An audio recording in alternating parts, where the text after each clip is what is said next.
Assalamualaikum warahmatullahi wabarakatuh. Waalaikumsalam warahmatullahi Waalaikumsalam warahmatullahi wabarakatuh. wabarakatuh. Hari ini kita praktikum sediaan farmasi. Praktikum sediaan farmasi ini merupakan kelanjutan dari praktikum farmasetika dasar. Kalau pada kurikulum lama itu penamaannya urut gitu ya. Di semester 1 praktikum farmasetika dasar, kemudian semester 2 praktikum farmasetika 1, kemudian steril itu praktikum farmasetika 2, ada praktikum farmasetika 3, dan praktikum farmasetika 4. Tapi sekarang penamaan mata kuliah tidak boleh sama ya, sehingga harus beda gitu ya.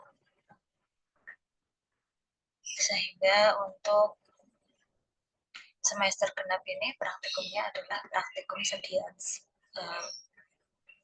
sediaan farmasi.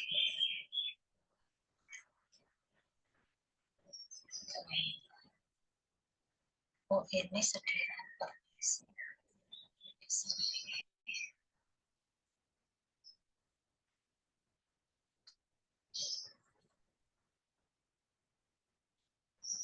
Oh, modulnya sudah belum dibagi ya? Belum di share di grup ya, saya share ya sebentar.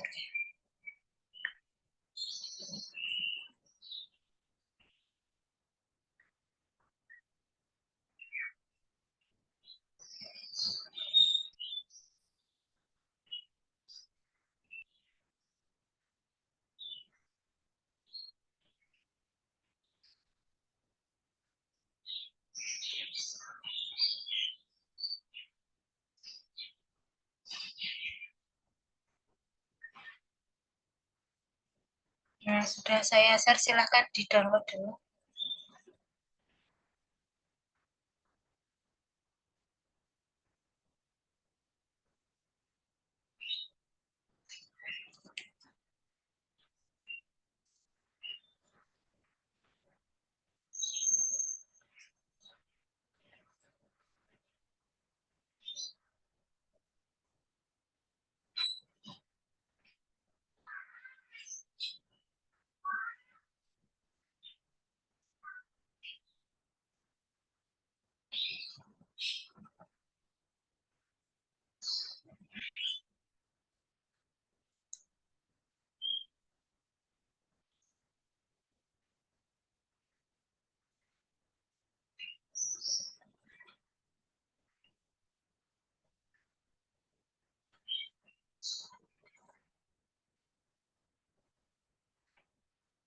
Sudah terlihat ya materinya. Ya, ini dari petunjuk ya. Kita awali dulu untuk ini pertemuan pertama. Kita asistensi sebentar.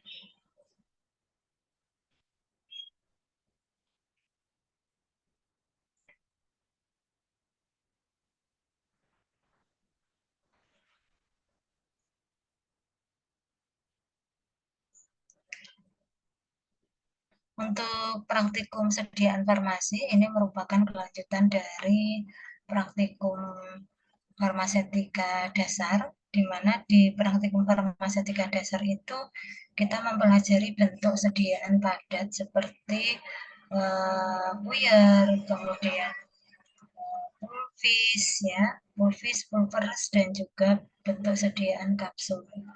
Nah, untuk praktikum sediaan farmasi ini nanti bentuk sediaan yang akan kita pelajari itu lebih banyak.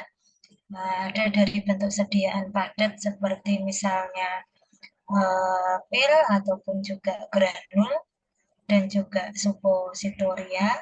Kemudian ada bentuk sediaan yang semi padat atau semi solid.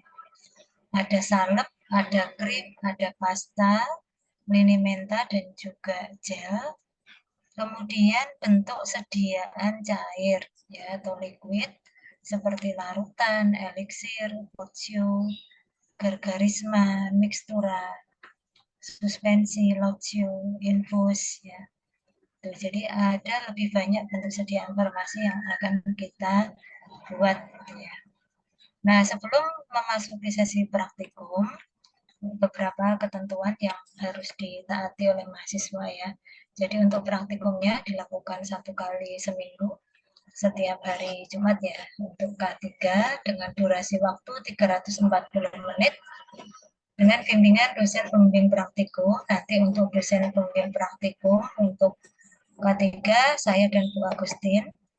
Kemudian peserta praktikum adalah mahasiswa yang telah mendaftarkan diri dengan cara mengisi KRS. Saya harap semuanya sudah KRS, ya, jadi nggak ada masalah nanti dengan tugas ataupun dengan presensi ya, karena kalau belum KRS biasa tidak akan muncul di dalam presensi ya, sehingga walaupun hadir ya kita nggak, karena nggak bisa ngabsen ya berarti dianggapnya kan tidak ada. Kemudian tugas-tugas kalau nanti tugas itu oleh dosen di-share via Adlink, itu kan sinkron dengan Siakat ya, sehingga nanti kalau belum KRS juga tidak akan bisa mengakses tugas dari dosen. Nah itu. Kemudian bagi yang KRS-nya terlambat ya silahkan segera untuk dosen meminta untuk dilakukan validasi dan juga langsung melakukan sinkronisasi gitu ya, supaya nanti tugas-tugasnya tidak ada yang kececer. Kemudian praktikum harus diikuti penuh. Syarat minimal kehadiran adalah 80% untuk bisa mengikuti UAS. Praktikan yang berhalangan hadir diwajibkan memberikan surat izin keterangan, surat izin tertulis, atau kalau misalnya sakit ya ada surat izin sakit gitu ya. Dan nanti mengikuti inhal. Nah ini untuk praktikum seperti besok kalau luring gitu ya. Kemudian surat keterangan tersebut harus sudah diserahkan selambat-lambatnya sebelum jadwal praktikum dimulai. Evaluasi praktikum nanti dengan post-test hasil akhir, UTS dan juga UAS.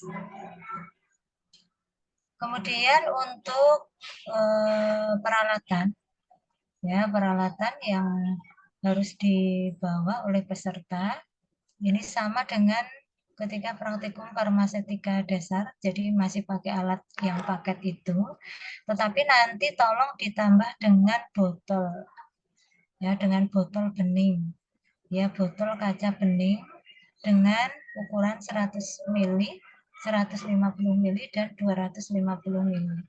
Ya, karena nanti praktikumnya kita juga akan membuat sediaan yang cair gitu ya, sehingga untuk kemasannya ini diperlukan botol. Kemudian untuk selanjutnya sebelum praktikum dimulai untuk luringnya besok itu ya sudah harus mempersiapkan jurnal praktikum. Ya, di mana jurnal praktikum ini, dan ini kalau mahasiswa K3 ini juga harus mengerjakan setiap selesai melakukan praktikum ya. Setiap selesai sesi praktikum itu nanti saya akan memberikan tugas untuk merekap ya ke dalam jurnal praktikum dari hasil diskusi.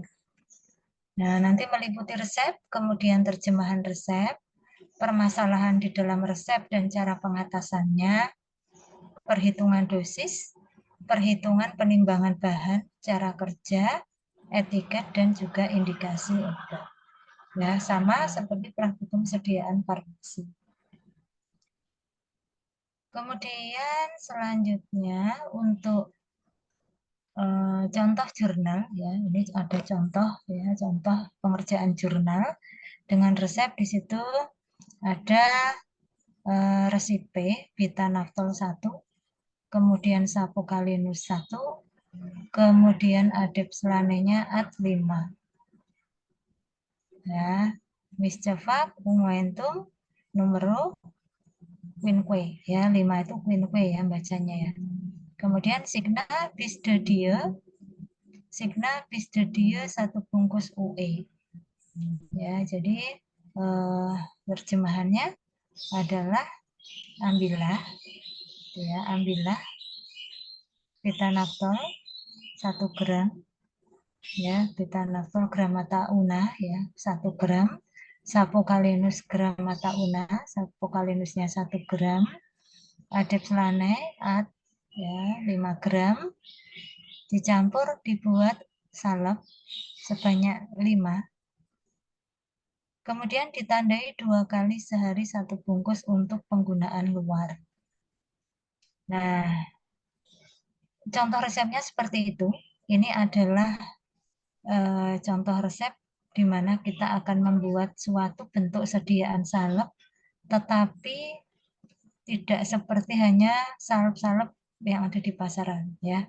Karena di dalam resep ini mengandung bahan obat yang mempunyai takaran maksimum, ya, mempunyai dosis maksimum, yaitu beta-naftol. Nah, beta-naftol ini mempunyai takaran maksimum sehingga di dalam penggunaannya kita tidak bisa menyerahkan penggunaan itu kepada pasien, gitu ya. Misalnya langsung kita masukkan ke dalam pot, kemudian nanti pasien mengoleskan, terserah-serah mereka, tidak ya. Tetapi akan kita karena dia itu ada takaran maksimumnya, kita harus membuat salep itu dalam penggunaannya pasien itu tidak akan overdosis ya. Nah, caranya bagaimana? Caranya adalah nanti dengan membungkus salep. Ya, jadi membungkus salep. Salep itu nanti akan kita bungkus satu-satu, kemudian nanti pasien itu menggunakannya setiap kali penggunaan adalah 1 bungkus. Nah, dengan demikian nanti kita akan mudah dalam menentukan dosis setiap kali pemakaian. Kita bisa menjamin bahwa dalam 1 bungkus itu pasien tidak akan dosisnya tidak akan melebihi. Ya. Nah, seperti itu untuk persoalan pertama ya. Jadi beta-naftol itu dia mempunyai takaran maksimum sehingga kalau ada resep salep di mana di situ bahan aktifnya ada beta-naftol, kemudian juga yang ada takaran maksimumnya itu seperti kreosot dan juga guaiacol, ini adalah obat-obatan walaupun digunakan untuk obat luar, kita tetap harus menghitung dosis maksimumnya. Kemudian selanjutnya adalah bahwa di sini itu ada sapokalinus. Ya, sapokalinus ini adalah sabun kali. Ya, sabun kali. Sabun kali ini ya sabun ya sifatnya dia basah. Nah, beta-naftol ini sifatnya larut di dalam sabun.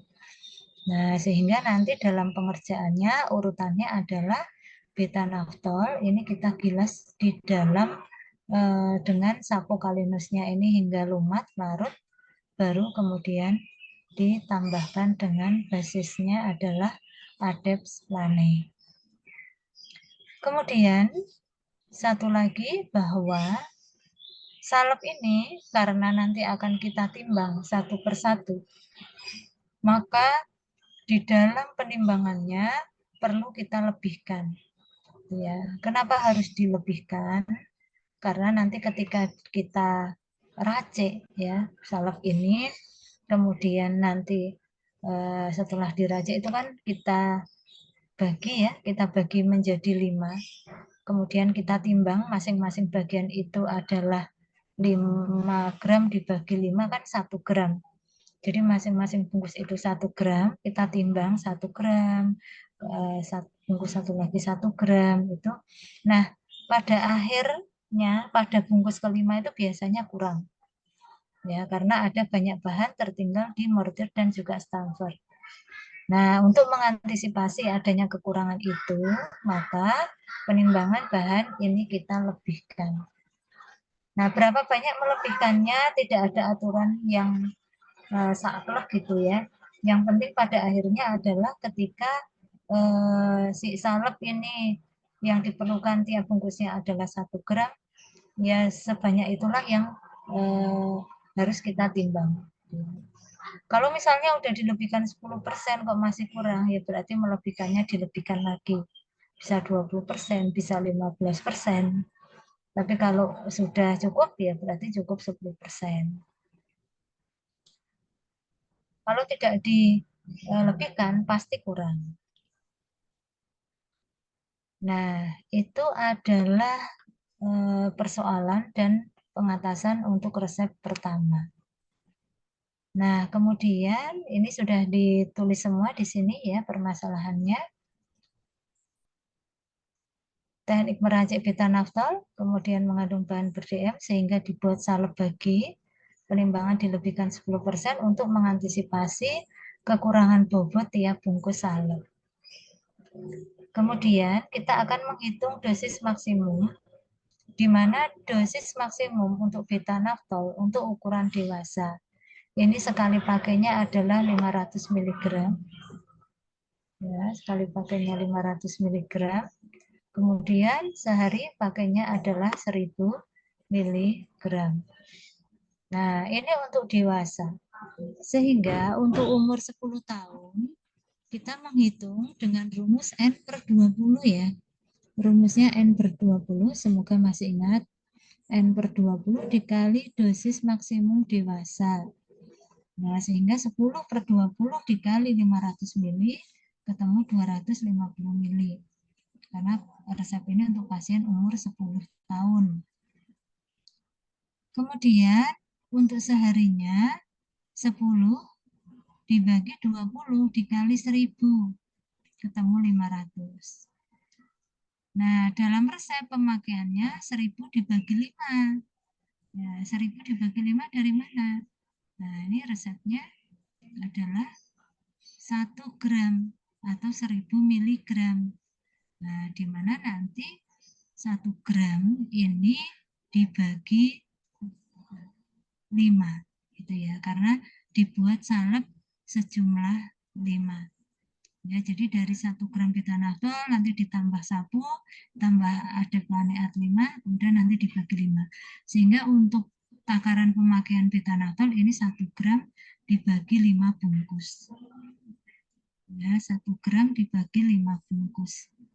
Nah, kemudian 1 gram dibagi 5 bungkus berarti 1000 mg dibagi 5, ketemunya adalah 200 mg. Ya, 200 mg. Nah, dosis maksimumnya tadi 250 mg. Ya, 250 mg sehingga ini masih di bawah dosis maksimum. Nah, kemudian untuk sehari pakai kan tadi 2 kali sehari 1 bungkus ya. Sehingga 2 kali 200 mg.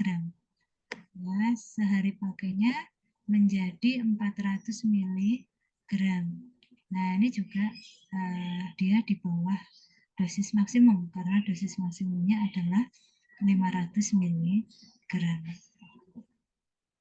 Nah, selanjutnya adalah untuk penimbangan bahan, ya di mana penimbangan bahannya untuk beta naftol tadi 1 gram, sapokalinusnya adalah 1 gram, kemudian adeplanenya adalah 5 dikurangi 2, ketemunya adalah 3 gram. Nah, 2 dari mana kok bisa 5 dikurangi 2? Nah, kita lihat ya, resepnya. Ini adalah beta naftolnya 1 gram, sapokalinusnya 1 gram, kemudian adeplanenya ad 5. Ya, total bobotnya adalah 5 gram. Kalau total bobot salepnya adalah 5 gram, berarti kalau sudah ada beta naftolnya 1 gram, sapokalinusnya 1 gram, maka berarti adeplanenya adalah 5 dikurangi 1 gram dikurangi 1 gram. Sehingga adeplanenya adalah 3 gram. Nah, kemudian dari formulanya ini, bobot masing-masing bobotnya ini, kemudian pada penimbangannya kita tambah 10%. Ya, di mana untuk beta naftolnya 1 gram, ditambah 10%-nya 1 gram adalah 0,1. Ya, 0,1. Kemudian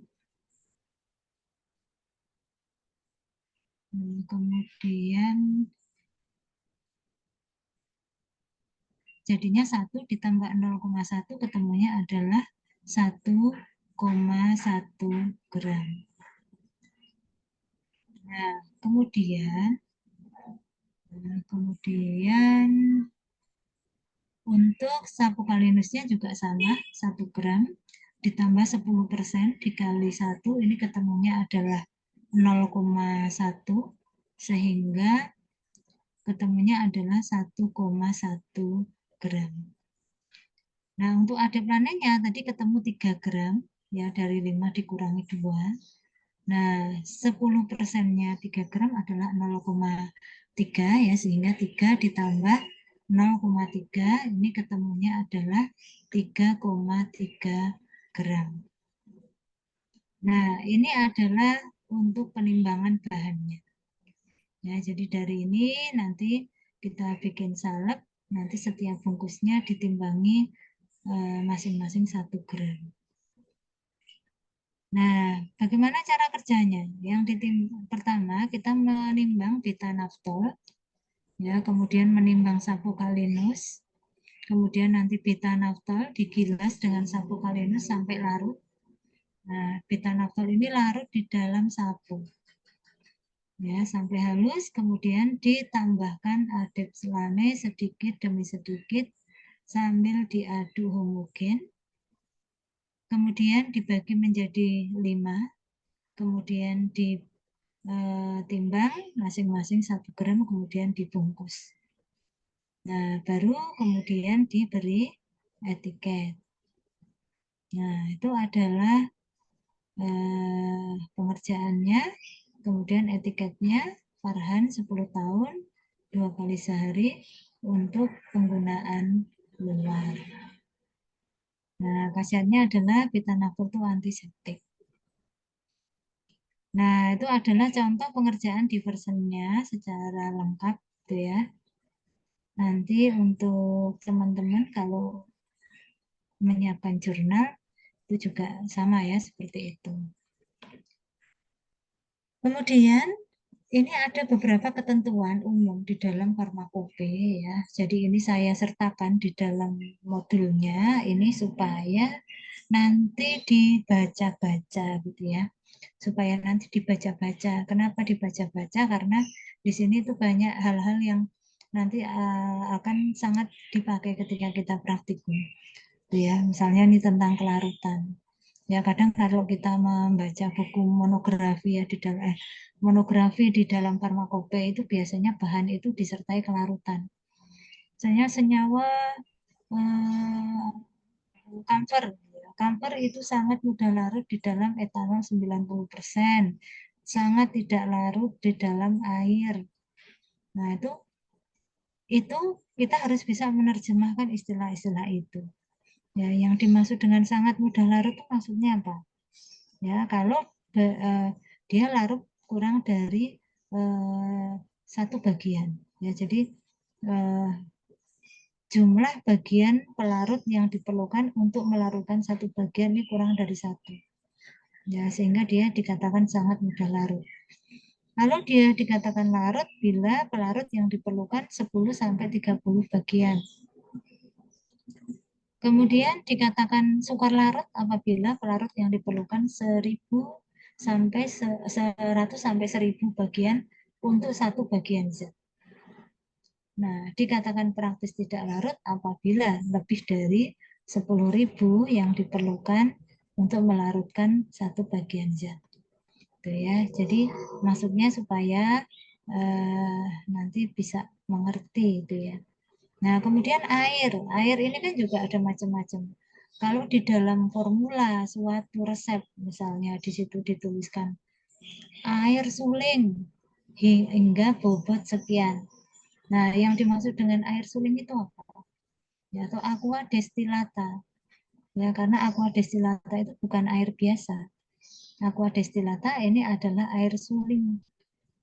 Ya, air yang disuling 2 kali. Bukan air keran. Tapi kalau di dalam resep itu mengatakan aqua atau aqua aja, maka kecuali dinyatakan lain yang dimaksud dengan air atau aqua adalah air suling. Jadi kalau yang diminta di situ aqua gitu, maka ngambilnya bukan air keran, tapi diambilnya adalah aquadis. Nah, ini beberapa ketentuan. Air panas misalnya. Air panas itu pada suhu berapa? Oh, air panas itu pada suhu antara 85 sampai 95 derajat Celcius. Nah, kalau misalnya nanti dalam suatu peracikan obat, misalnya larutkan triethanolamin dalam air panas. Nah, yang disebut dengan air panas itu adalah air yang suhunya di antara 85 sampai 95 derajat Celcius. Itu seperti itu ya. Jadi ini ketentuan-ketentuan ini dicantumkan di sini supaya nanti lebih mudah mencari ya, karena saya yakin cukup jarang yang sampai membuka farmakope itu ya. Nah, ada talas, kemudian ada wadah, macam-macam wadah, kemudian penyimpanan. Nah, penyimpanan terlindung dari cahaya itu bagaimana? Disimpan sangat terlindung dari cahaya. Itu artinya bagaimana? Kemudian kelembapan suhu. Ya, simpan di suhu sejuk. Nah, itu kan suhu sejuk itu adalah kondisi suhu antara 8 sampai 15 derajat. Simpan di suhu dingin. Nah, suhu dingin itu antara 2 sampai 8 derajat gitu ya. Jadi maksudnya adalah seperti itu. Nah, silahkan nanti dibaca-baca. Kemudian di sini juga ada timbangan. Timbangan di tempat kita ada dua ya, ada timbangan gram halus dan timbangan miligram, di mana mempunyai daya beban yang berbeda. Ya, mempunyai daya beban yang berbeda, kemudian kepekaannya juga berbeda. Kalau di timbangan gram halus itu kepekaannya 50 mg, di timbangan miligram itu lebih peka lagi ya, kepekaannya sampai 5 mg. Ya, jadi timbangan miligram ini mempunyai kepekaan yang lebih baik ya dibanding dengan timbangan gram.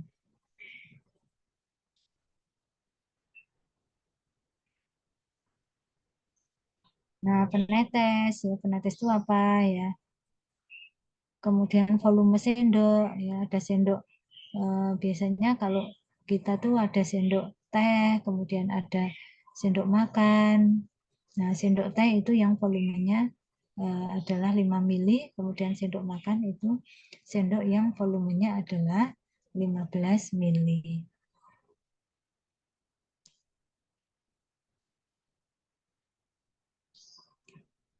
Nah, kita ke pertemuan pertama untuk prakteknya. Nah, pertemuan pertama ini nanti kita akan mempraktekkan salep atau unguenta. Ya, bahasa Latinnya salep itu adalah unguenta. Nah, salep adalah sediaan setengah padat yang mudah dioleskan dan digunakan sebagai obat luar. Bahan obat harus larut dan terdispersi homogen dalam dasar salep yang cocok.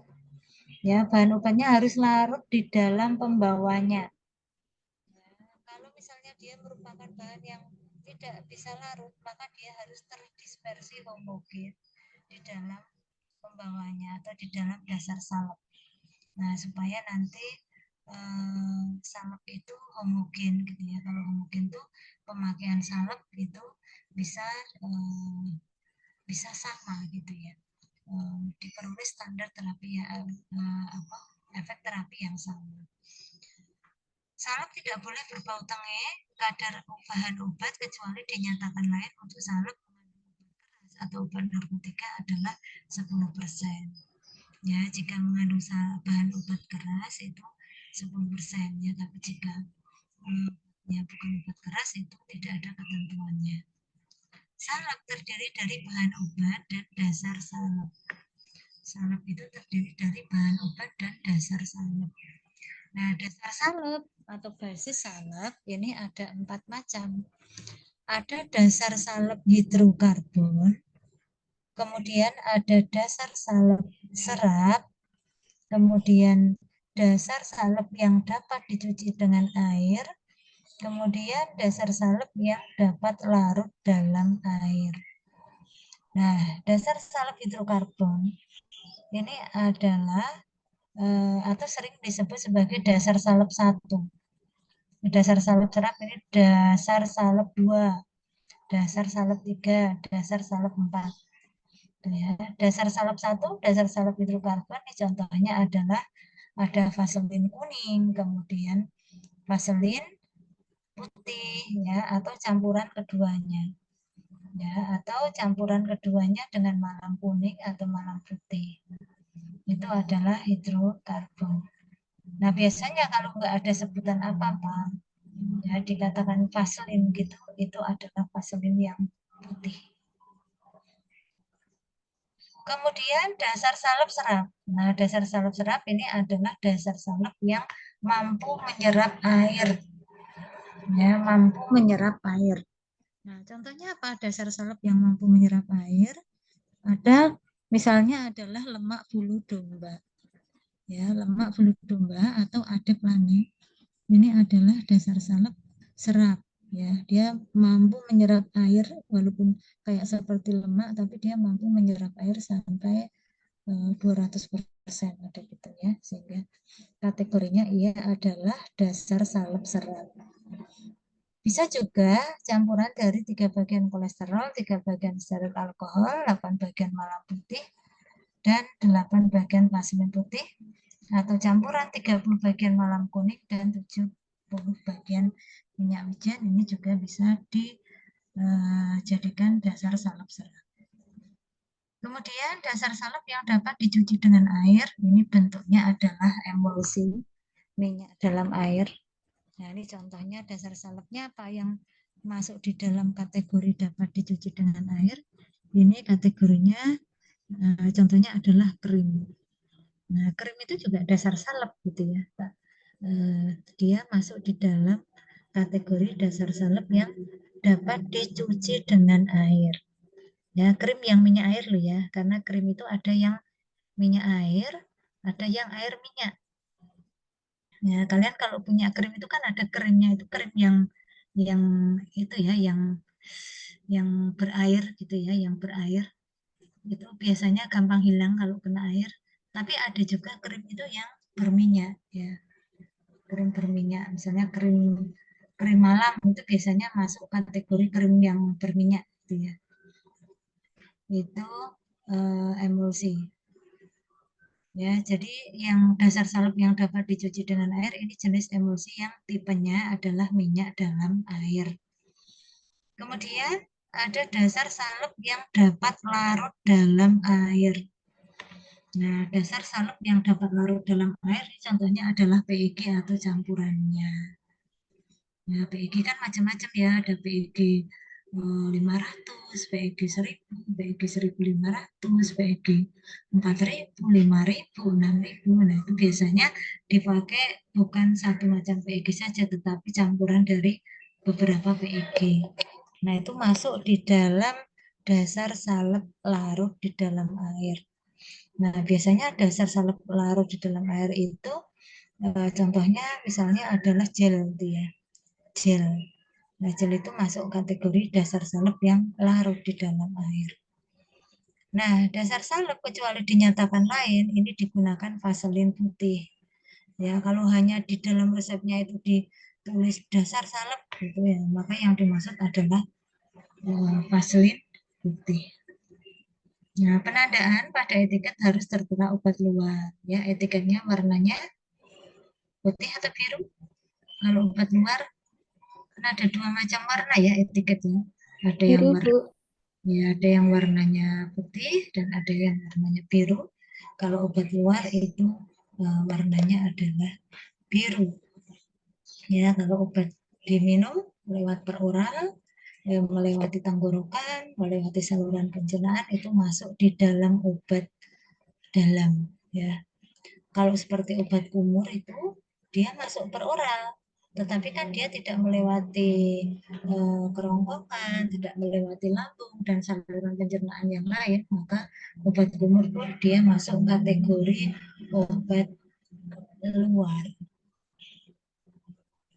Nah, kemudian kita ke resep pertama. Nah, resep pertama di sini resep metil salisilat ya. Di sini 0,1. Kemudian mentol 0,1. Kalau nggak ada satuannya gram ya berarti ya 0,1 gram. Kemudian dasar salep 1.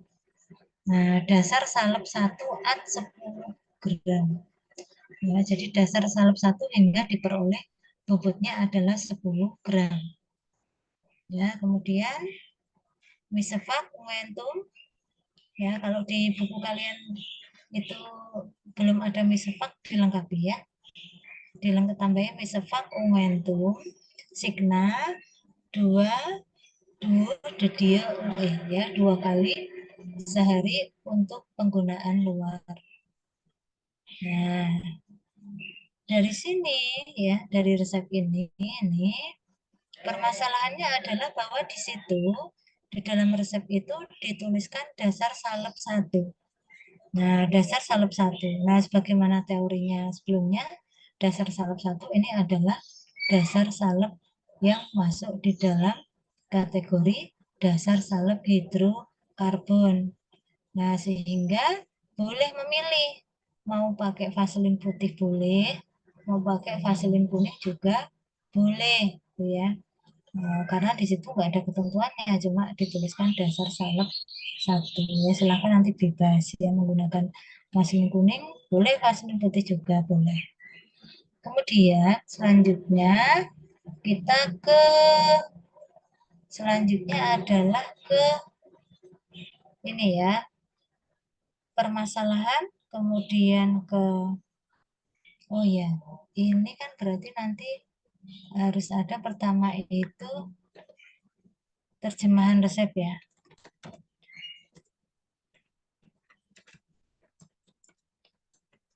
Ya, silahkan nanti apa namanya diterjemahkan sendiri, saya kira udah bisa ya terjemahin resep. Kemudian setelah itu tadi udah kita terjemahkan juga kok ya. Setelah itu perhitungan dosis ya kalau ada. Ya, kalau ada perhitungan dosis tapi di sini tidak ada. Ya, tidak ada dosis lazim dan tidak ada dosis maksimumnya juga. Ya, sehingga kita tidak melakukan perhitungan dosis.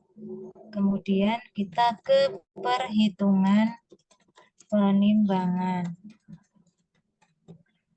Nah, kita ke perhitungan penimbangan.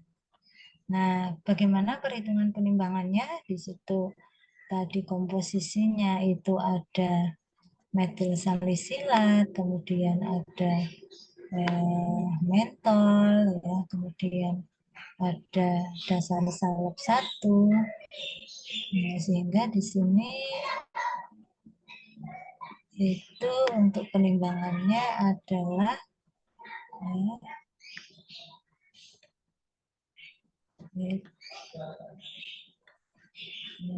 penimbangannya adalah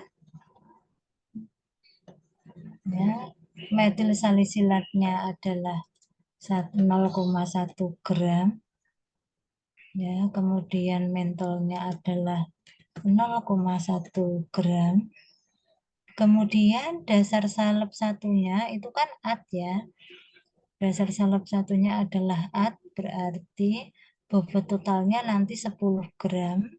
Karena di situ sudah ada mentol sama metil salisilat masing-masing 0,1 gram, berarti ini dikurangi ya, dikurangi 10 dikurangi 0,1 ya, ditambah 0,1 ya, 0,1.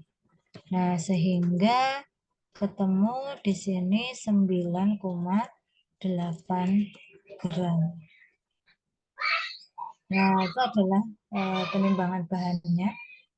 Nanti untuk dasar salepnya silahkan nanti boleh dipilih salah satu, yang vaselin putih atau vaselin kuning.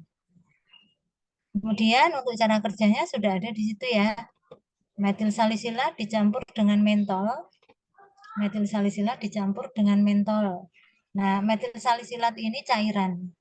Mentol ini akan larut di dalam metil salisilat.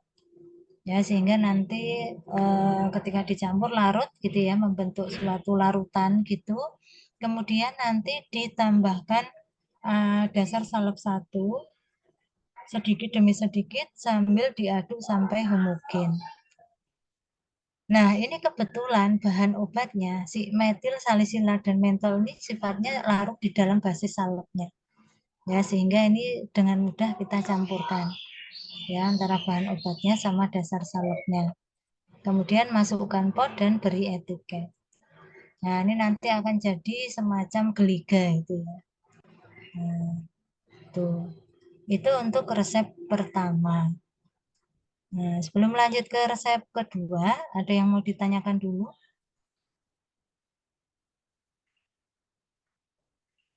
Enggak ada? Belum. Belum, ya. Kalau belum, kita lanjut ke resep berikutnya, ya. Kita lanjut ke resep berikutnya, di mana di situ ada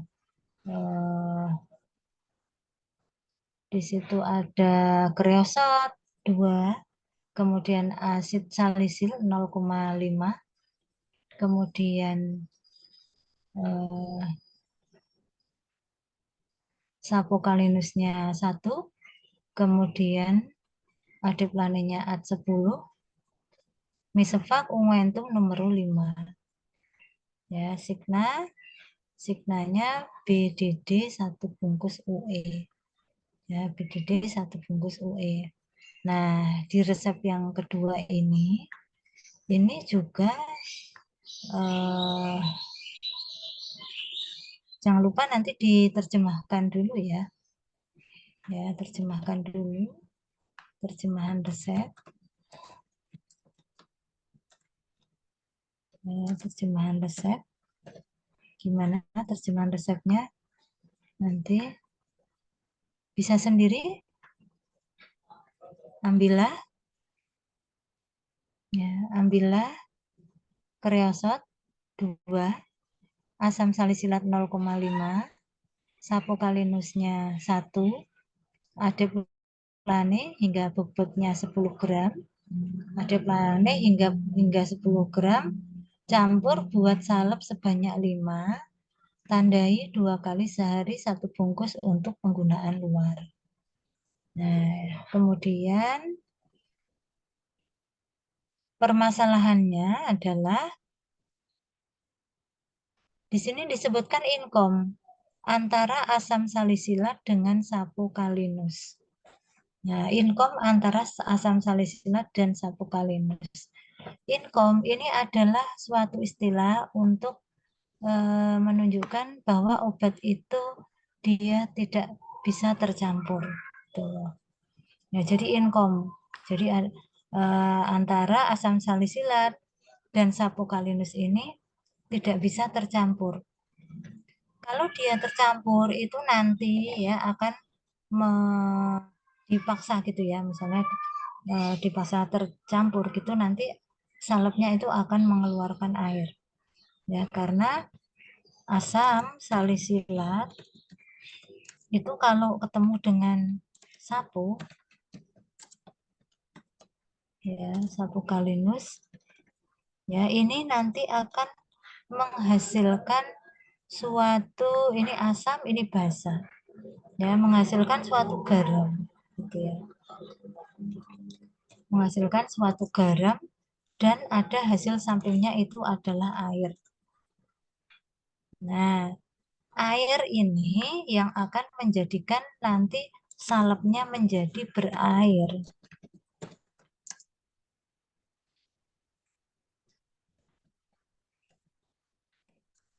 Kalau kalian tuh pakai salep kok salepnya berair gitu gimana? Kesannya seperti salepnya rusak ya kan? Nah, itu sehingga ini nggak bisa langsung seperti ini, tetapi pengatasannya adalah diatasi dengan teknik pencampuran tidak langsung. Ya, jadi karena si asam salisilat ini dengan sapu kalau ketemu nanti akan mengeluarkan air yang menjadikan salepnya itu berair, maka ini perlu kita atasi dengan cara pencampuran tidak langsung. Nah, pencampuran tidak langsung itu maksudnya gimana? Nah, sini nih. Ya, jadi kalau seperti ini kita langsung campur buat ini nanti asam salisilat pasti akan ketemu dengan sapu kalinus yang membuat ini kemudian menjadi berair. Nah, maka pencampuran tidak langsung itu adalah ya, ini basis ya, basisnya adalah adeplane. Nah, basis adeplane, maka pencampuran tidak langsung itu nanti si apa namanya?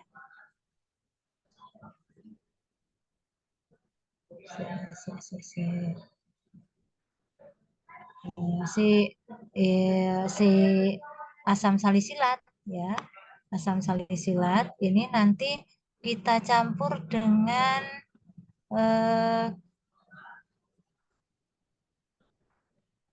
asam salisilatnya ini nanti kita campur dengan adeplane terlebih dahulu ya.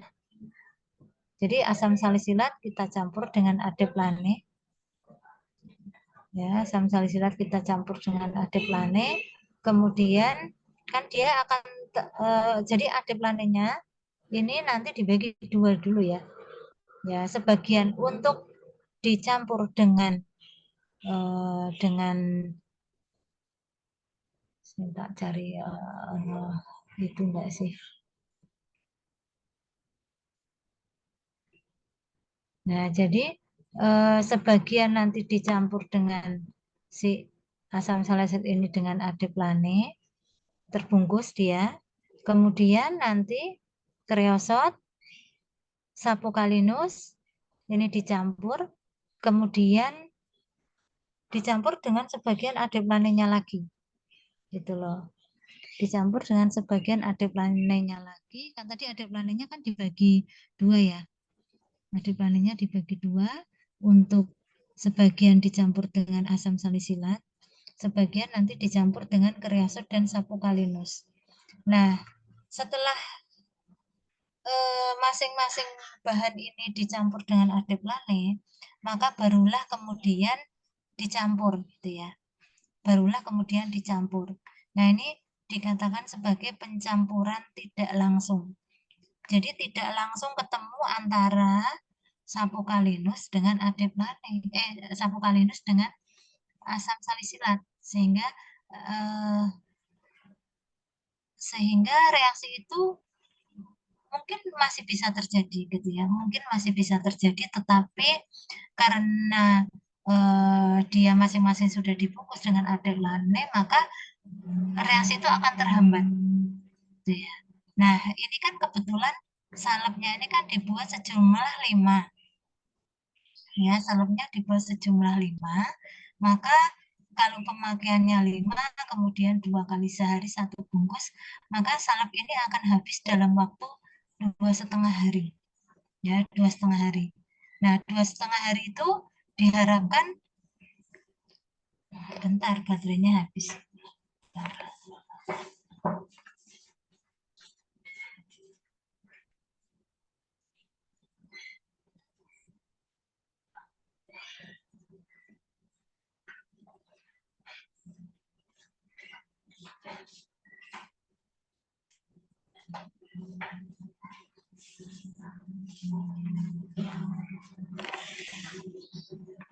Nah, dalam 2,5 hari itu diharapkan reaksi itu belum terjadi ya.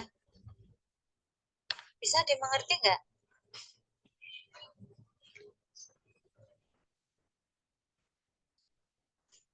Jadi ini tuh inkom, ini tuh tidak ada bahan obat yang tidak boleh dicampur, tidak tercampur, karena nanti akan bereaksi gitu ya, dan akan mengeluarkan air. Nah, maka untuk mengatasi terjadinya reaksi akibat ketemunya antara asam salisilat dengan sapu kalinus, maka ini harus kita pisah. Ya, harus kita pisahkan. Asam salisilat ini harus kita pisahkan. Dipisahkan. dari sapu. Ya, harus dipisahkan dari sapu. Kemudian maka asam salisilat ini nanti, tapi kan kalau dipisahkan itu nggak boleh. Kemudian gimana kalau dicoret aja itu ya. Nah ini kan sapu sama asam salisilat kan bahan obat semuanya gitu ya. Kalau memang obat ini semuanya harus diberikan gitu ya, maka tidak boleh kita mencoret salah satu. Nah makanya kemudian si si asam salisilat dengan sapu ini kita pisahkan. Nah, kita pisahkan dengan cara bagaimana? Dengan cara membungkus masing-masing bahan ini dengan dasar salepnya. Jadi asam salisilat dicampur dengan sebagian adiplane, ya, pisahkan, ya, dikeluarkan dari mortir. Kemudian sapu dan kreosot ini boleh jadi satu, nanti ditambahkan sebagian adiplane. Ya, setelah semuanya terbungkus dengan adiplane, nah baru kemudian antara campuran asam salisilat adiplane, sapu kalinus dan adiplane ini baru bisa dicampur. Nah, itu maksudnya pencampuran tidak langsung. Nah, pencampuran tidak langsung itu tidak berarti kemudian akan bisa mencegah terjadinya reaksi.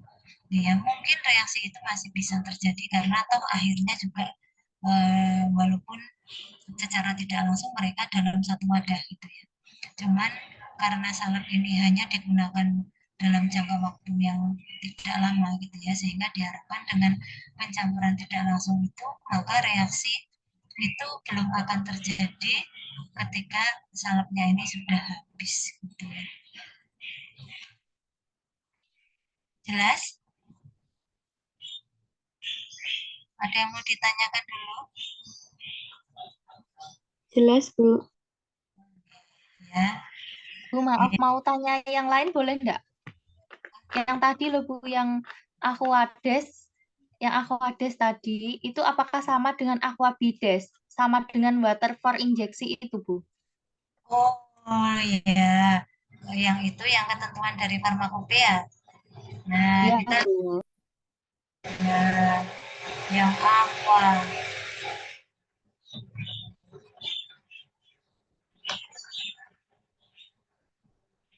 Nah, nih, bentar ya. Itu apa tuh ya? Berisik ya. Air, ini ketentuannya air kalau tidak dinyatakan lain ini adalah air suling atau aquades atau aqua demineralisata. Kalau aquades dengan aquabides ini ya jelas berbeda. Karena kalau aquades itu adalah air yang disuling sekali. Ya, air yang disuling sekali. Ya, hasil penyulingan, sekali penyulingan. Tapi kalau aquabides distillata ini adalah air yang disuling 2 kali. Jadi disuling lagi gitu loh. Nah, sehingga aquabides ini sering digunakan sebagai air pro injeksi, ya, air untuk pelarut injeksi. Jadi beda ya. Iya, Kalau Bu, berarti ini Bu, kalau Aquabides itu berarti sama dengan water for injeksi ya Bu ya? Yang tadi ada kalau di apotek itu loh Bu. Benar, Ya, ya. water for injeksi kan. Tapi dia kalau dengan ya itu tadi des dan bides. Des itu air suling. Kalau bides tuh air yang disuling 2 kali. Kalau des sekali aja. Yang bides itu adalah water for injeksi. Ya, betul ya. Oh iya Bu. Sama kalau salep itu kan sediaan luar itu kok bisa overdosis, efeknya kenapa ya Bu?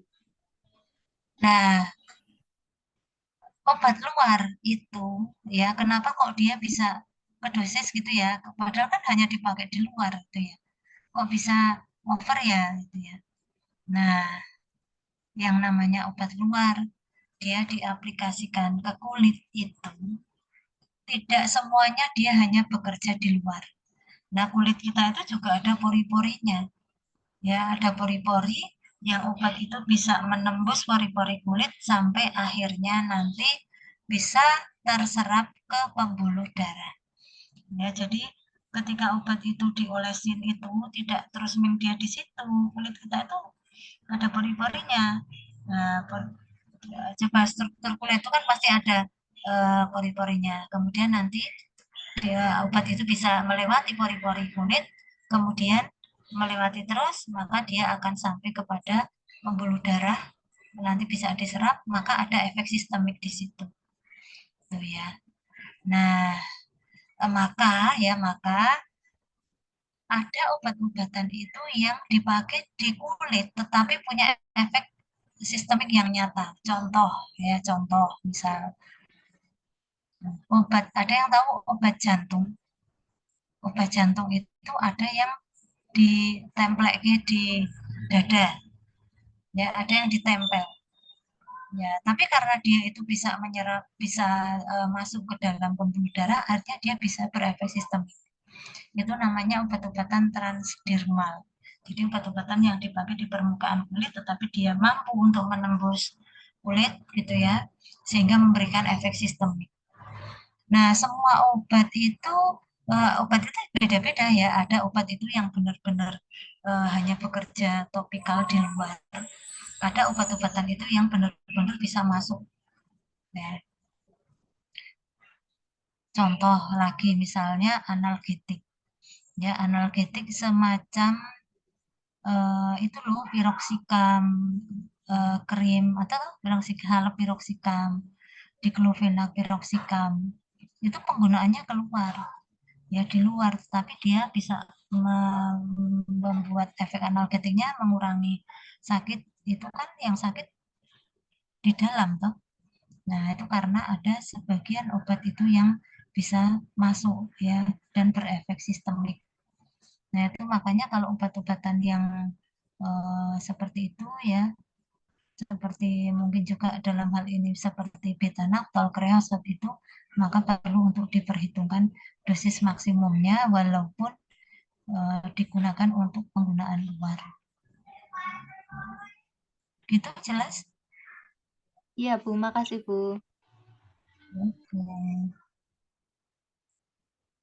Nah, ini tadi gitu ya. Jadi persoalan si kreosot asam salisilat sama sapo ini juga gitu ya. Jadi eh, dia tidak bisa bercampur karena akan eh, keluar air ya, menjadikan secara fisik si salep itu menjadi enggak baik gitu ya.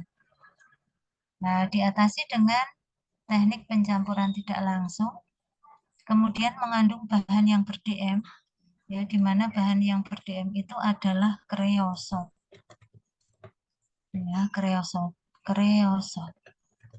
Ya, kreosot ini ber-DM. Walaupun dia digunakan untuk obat luar, di mana DM-nya itu bukan di Farmakope Indonesia ya, tapi dia ada di dalam Farmakope Nederland 5. Ya, Farmakope Nederland 5. Beta-nocton juga ada di Farmakope Nederland 5 DM-nya. Kalau kreosot itu di Farmakope Nederland 5 namanya adalah kreosotum. Ya, kreosotum di mana untuk ukuran dosis maksimumnya ya DM kreosot menurut PHNet 5 itu sekalinya adalah 2 gram 2 gram, kemudian seharinya itu juga sama 2 gram. Ya, ini DM-nya kreosot karena dia mengandung bahan yang ber-DM, maka salep ini sama juga dengan salep beta-noctol ini, maka harus dibungkus satu persatu.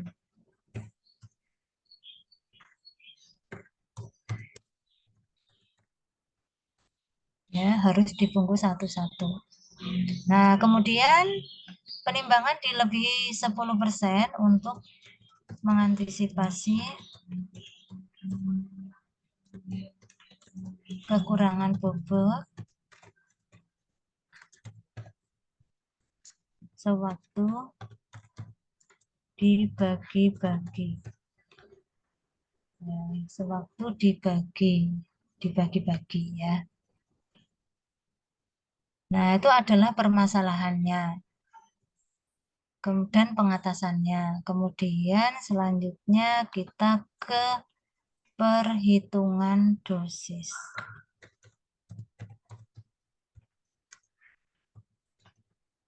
Nah, kita ke perhitungan dosis.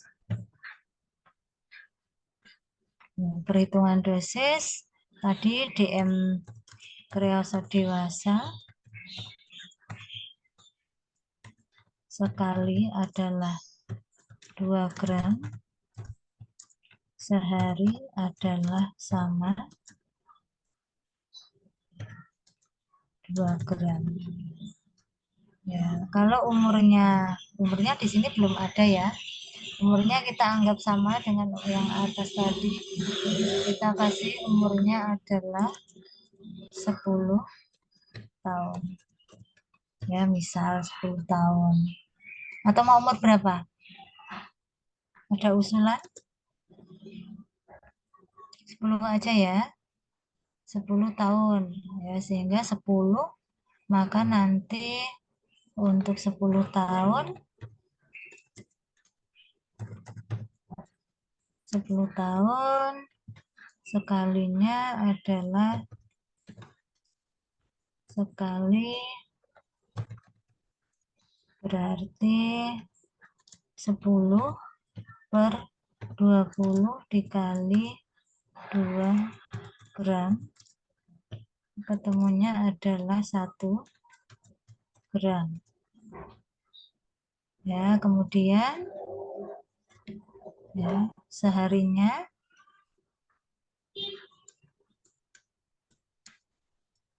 sama dengan 10 per 20 dikali 2 gram.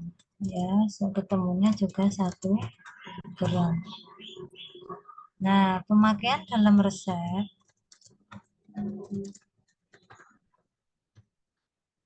ya, pemakaian dalam resep sekali sama dengan tadi berapa? Sekali resepnya tadi ya, resepnya adalah 2 ya, kreosotnya 2 ya, berarti 2. Kemudian nanti kita tambah asam salisilat, sapokalinus, adep hingga bobot 10, kemudian dibagi 5 ya, berarti nanti setiap bungkusnya mengandung kreosot sebanyak 2 dibagi 5 ya, 2 dibagi 5 sekali pakai berarti 2 gram dibagi 5 bungkus ya, sama dengan 2 dibagi 5 adalah 0,4 gram ya. Nah, 0,4 gram berarti kalau 0,4 gram, kalau DM-nya itu adalah 1 gram ya, dosis maksimumnya adalah 1 gram.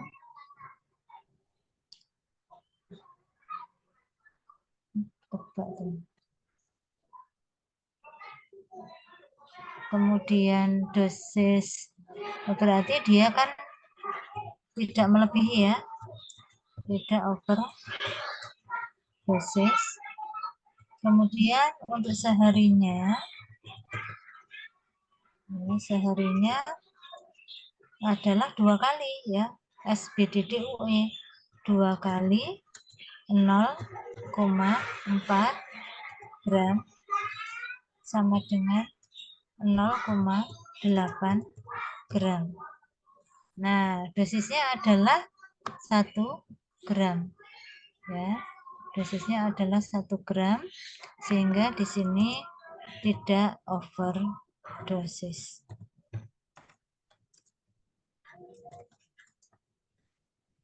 Ya, tidak overdosis. Nah, itu adalah untuk perhitungan DM-nya. Kemudian untuk DL-nya kan nggak ada ya, jadi nggak perlu kita hitung. Kemudian kita ke perhitungan penimbangan. Ini kan direkod ya, karena saya nanti tidak akan menyimpan ini, gitu ya. Saya tidak akan menyimpan ini, sehingga nanti setelah ini kan saya minta jenengan semua untuk mengerjakan di version ini terus dikumpul ya, seperti biasanya ya. Jadi bagi yang tidak merekod silahkan jangan lupa dicatat ya. Tapi kalau hasil rekodnya itu nanti akan di-share ya berarti nanti semua bisa mengerjakan. Nah, perhitungan penimbangannya itu adalah di sini bahannya ada beras.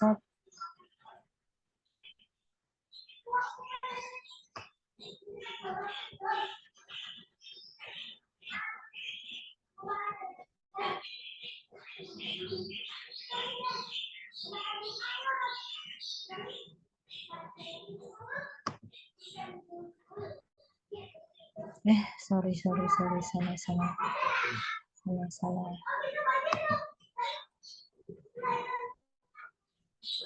Nah, jadi kreosotnya adalah 2 gram, kemudian asam salisilatnya 0,5 gram, sapokalinusnya 1 gram, terus ada planenya AD10, berarti kalau total bobotnya adalah 10, berarti ada planenya dikurangi bobot kreosot ya, ditambah bobotnya si asam salisilat, kemudian ditambah bobotnya sapokalinus ya, sehingga di sini ketemunya adalah 10 dikurangi 2, 10 dikurangi 3,5 ya, ini 6,5 gram. Nah, kemudian masing-masing ditambah 10%. 10%-nya 2 ya, sehingga ketemunya adalah 2,2 gram. Kemudian 10%-nya 0,5 sama dengan 0,55 gram. Ditambah 10%-nya 1 ya, sehingga ketemunya adalah 1,1, kemudian 6,5 ditambah 10%-nya 6,5 sama dengan adalah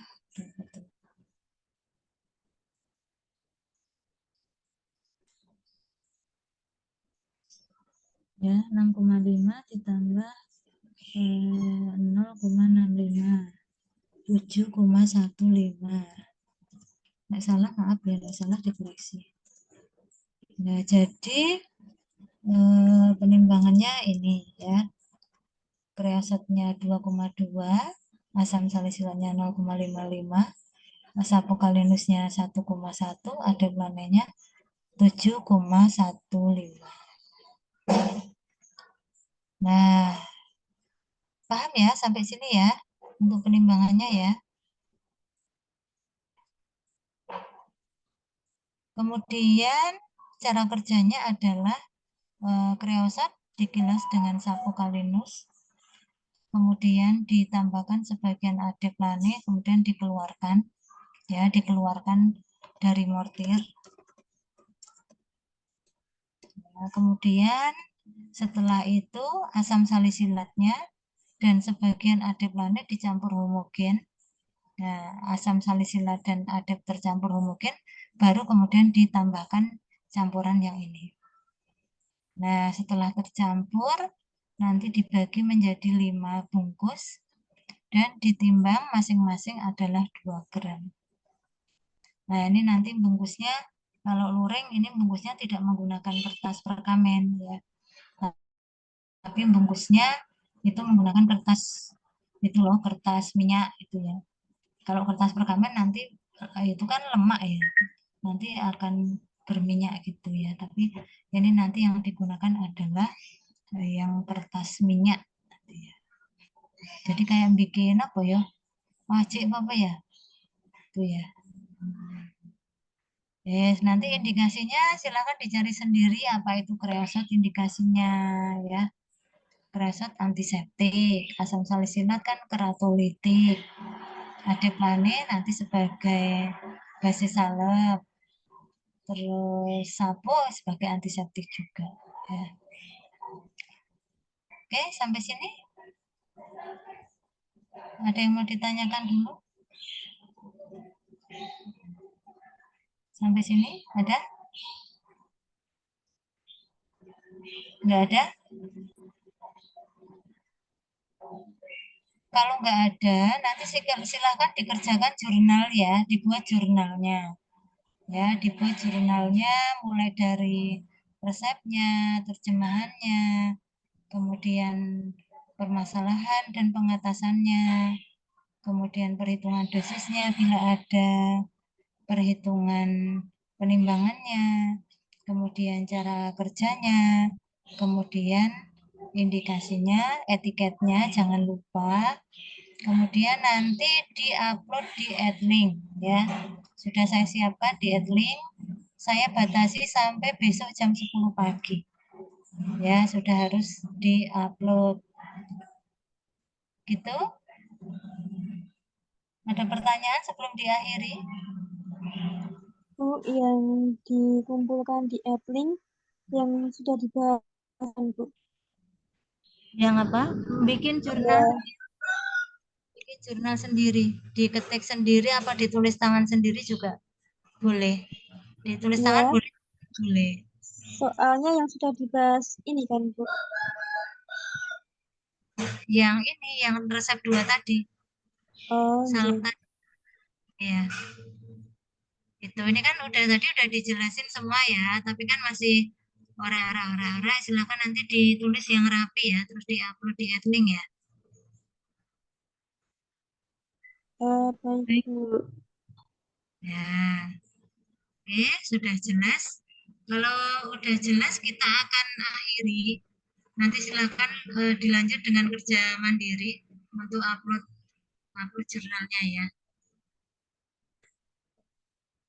Oke, kita akhiri untuk penjelasan praktikum pada sore hari ini. Silakan lanjut untuk nanti mengerjakan tugas dan melanjutkan untuk kuliah berikutnya. Maaf jika ada hal yang tidak berkenan. Terima kasih semuanya. Assalamualaikum warahmatullahi wabarakatuh. Waalaikumsalam warahmatullahi wabarakatuh. Kasih, Bu. Kasih, Bu. Ya, sudah direkod, ini saya tidak save ya karena memang harus nyatat sendiri ya. Oke, saya izin live. Iya, Bu.